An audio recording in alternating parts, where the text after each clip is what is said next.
Less than 30 laps to go at Homestead Miami Speedway. There's the points leader, Clint Boyer, losing a position, but he's battling back and forth with the 38 car of Jason Leffler, and they have nearly come into to contact a couple of times here. They have really been battling this thing out. It's making me a little nervous for Clint because he has a lot to lose in this battle.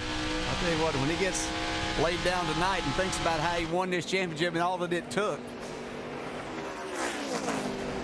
it's just not come easy, even down here to the last 40 laps of the race. Hey, we got some guys closing on this group too. You see Denny Hamlin right there in that yellow car coming. Joey Logano. Now again, Carl Edwards currently leads the Ford 300, so Boyer has to finish 9th or better. There is Edwards up front with 25 laps to go. Clint Boyer can only lose 4 positions if Edwards wins the race, or he'll lose the championship. Well, he's got some fast cars coming in his mirror. He needs to just stay calm right here, and he's got a great spotter up there, Mike Dillon, to try to keep him calm. They've got 24 laps to close this deal.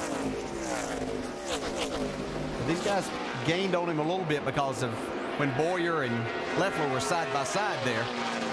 But Clint didn't want to just back out and get those guys up on his bumper, because then he's got those guys to deal with. So he's got himself in a pretty good position right here. As long as his car doesn't go away from him, he probably really doesn't want to see a caution come out. He's in the perfect spot here right now. So he's just telling, all right, boys, everybody play nice and everybody will be happy. Good luck with that one. Yeah. Gotta wonder how hard it is to breathe your Clint Boyer right now, knowing how long you have wanted this and how hard you have worked. He has led the points, folks, since the first week of March, 29 consecutive weeks. He's got a green light here too. He can run as hard as he wants to. They should have plenty of fuel to make it, as will all the cars. So they just can race it out on the racetrack.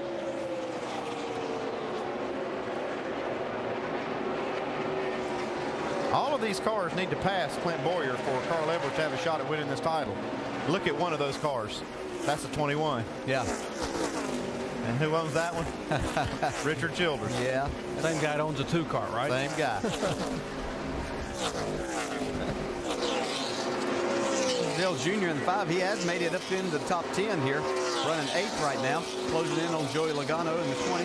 There's Kelly Byers in the 47 car. Great run for him today from the back of the pack. Have your ass off here. We don't say yellow car can catch us, but we don't need to catch us till about 8 to go. That's Mike Dillon talking to Clint Boyer, the spotter. Now that's the guy right here that has to get by Clint Boyer to get him back to 10th spot to change this championship complexion. Who'd have thought that the guy that started dead last in the race, Kelly Byers, could determine the championship here in the final 20 laps. Update to 2. Jamie. Great run for Kelly Byers indeed. But Clint Boyer, you guys talking about Richard Childers Racing. Little more emphasis on winning this championship. Why? This is Clint Boyer's 3rd attempt at it ever, and it could be his last. Next year, they don't have sponsorship secured for this 2 car. He will share the ride in the 29. Marcos Ambrose, you guys see on your monitor right there, slowing up, guys. And we are still green, Jamie, and that is very, very critical to Clint Boyer. A caution flag to tighten the field up could really hurt him. But we have not gone yellow. We are staying green with 20 to go. Not only could it tighten things up, but it could make things very interesting as to who might come and get tires. And, you know, if Clint decided to stay out there and all the guys right behind him come and get tires, it'd be a tough position. That's a good break for Clint Boyer, in my opinion, that caution did not come out. That was close, too, because that car hit the wall pretty hard.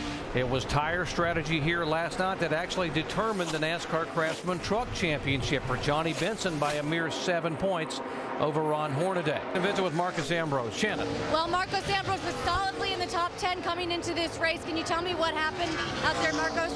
Oh, we just popped a right front tyre there. We got some better damage early, went a couple of laps down. Just trying to circulate, survive, but I brushed the wall again. Eventually I popped it. And you know Marcos Ambrose will definitely be watching those points as he goes back to his hauler right now. Guys, there's no secure spot for Marcos Ambrose in this Nationwide Series next season, but he will go Cup racing next year.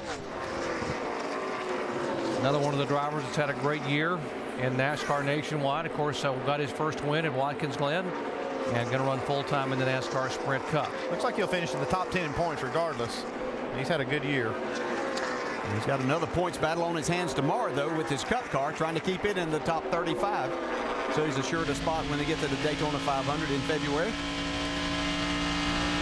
Denny Hamlin trying to move underneath Clint Boyer to take a spot away. That would be the 5th spot. This spot is really no problem for Clint if he just gives it up and doesn't let it rattle him. He just doesn't. He needs to keep his cool right here.